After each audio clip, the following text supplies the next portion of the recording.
we just did, we found centroid those triangles. We do this super precise?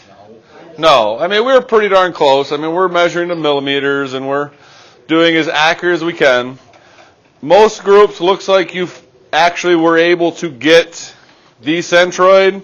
This group, not so much. Look, there's a pretty good sized triangle in the middle.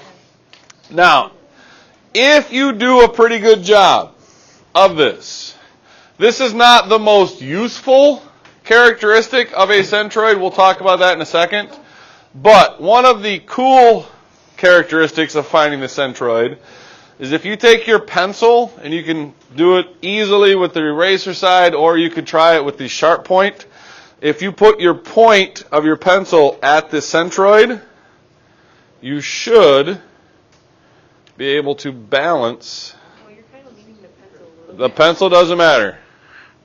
You can go like this, but it's got to be at the centroid.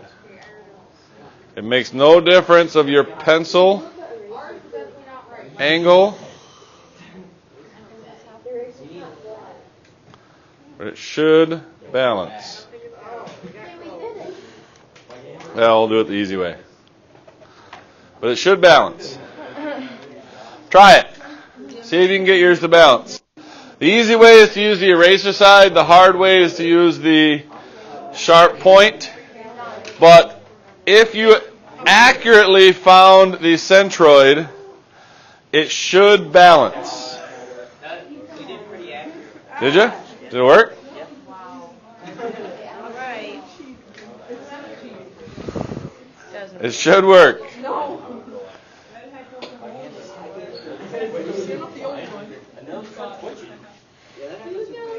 I'm very shaky. I'm really shaky. It works on this side. All right. Let's see. Let's see. Yours is pretty accurate.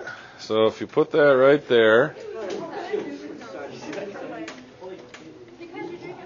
don't think that's humanly possible. I taught you that. Ah, I had it for a second. Okay, eyes up here. Guys and girls. So you made someone cut it for Yeah, just so we could balance it. Yeah. Because it's kind of fun. Huh? It does too work. Okay, ladies, gentlemen. Kyle, sit down. Now, one of the other uses of the centroid, other than the balancing thing, no matter where the centroid is located, if you measure the distances of each of these, like if I labeled this point A, point B, we'll call this point C for the centroid. If you measure the distance of, let's say, AC, okay? You measure that distance. Do you think AC is equal to BC? Do you think those two things are equal to each other? Which one looks longer? BC. So what you're saying is if I were to take AC, I'm not saying that. I'm just saying it looks longer. Why do you label that? copy it, paste it, okay? I should be able to take that and put it right there, and it'd be the same. Are they the same? No, double that equals it. But if I take the original one, bring it over there next to it, it actually should. If you do it accurate enough.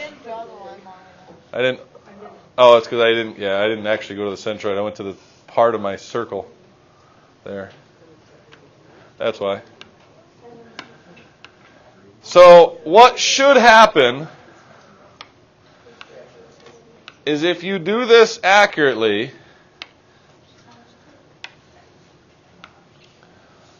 it should be exactly twice as big.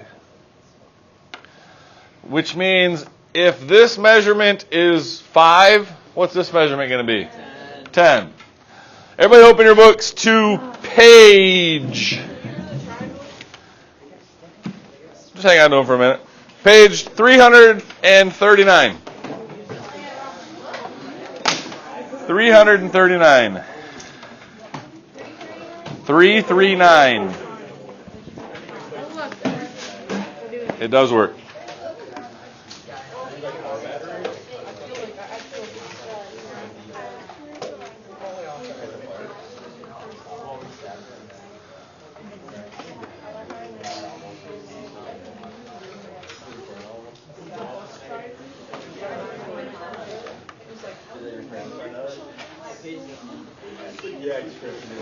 Okay, guys and gals, eyes up here.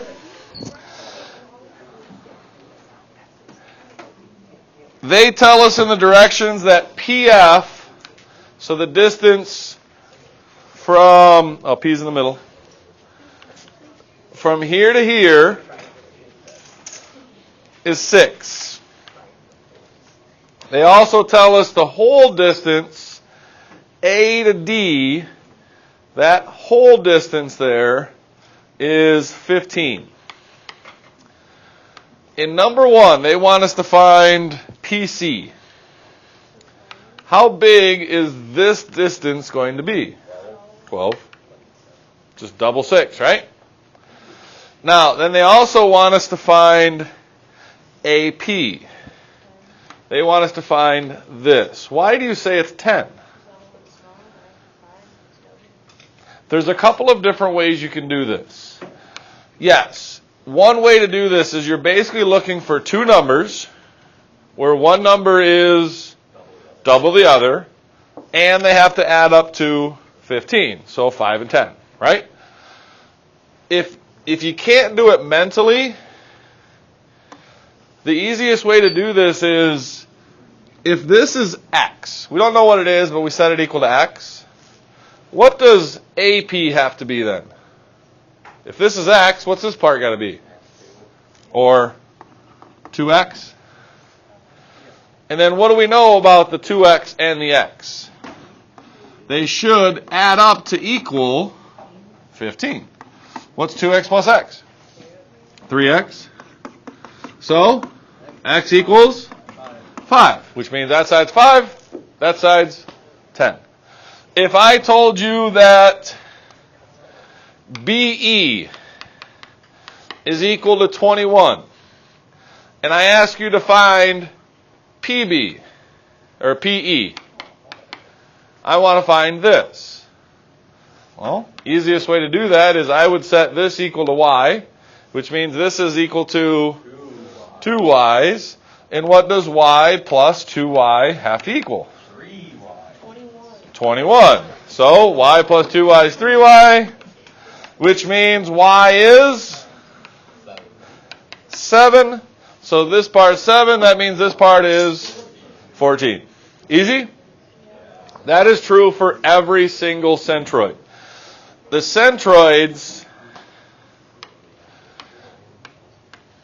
the way you find, oh, that's a bad color. The way you find a centroid is it's the intersection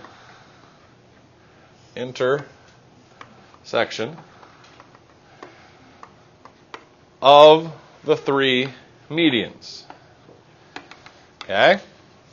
And then there are two characteristics of it. The first one's kind of just a fun characteristic. It's not necessarily a real useful characteristic. Is it will be the balancing point. It's how you're able to take any triangle and balance it. Why did I have you do it out of cardboard instead of paper? Paper's flimsy. Yeah, paper's flimsy, so I wanted something a little bit more sturdy.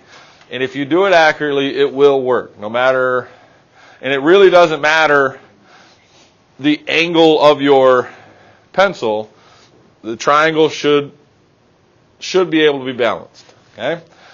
The other kind of more useful for us characteristic is the centroid will always be 2/3 of the way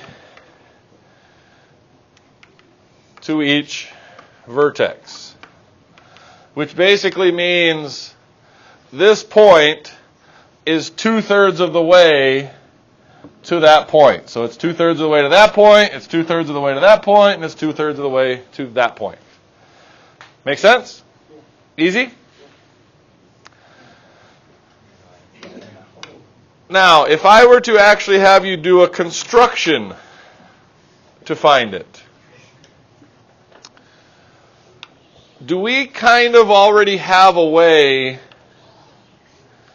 to do a midpoint? How? You use kind of the same technique as the perpendicular bisector. What do you mean? Okay, so we grab our compass, right? We got to make sure it's at least what? At least halfway. Well, that's that halfway? Yeah. Okay. Swipe that arc. Is that the midpoint? No. And then you go over to the other point. Cross that, right? What I would have you do is grab a ruler. Not necessarily use it to draw the line, but instead to just mark that intersection point. Make sense? Once you have that, now where do you actually draw your line? From that vertex to that intersection point. Right? So it's kind of similar to doing the circumcenter, where we draw the perpendicular bisector, but you don't need the whole line. You just need that point. Connect that to this. Then you do the same thing to each one. So you make sure it's at least more than half. Swipe that arc. Go to the other side. Cross it. Grab your ruler. I'm just going to draw a line because it's faster to connect those two. Yes? You don't actually need that line. All you really need is that point. But then you use that to connect from there over to the other corner. That's how I would say find the centroid. Make sense?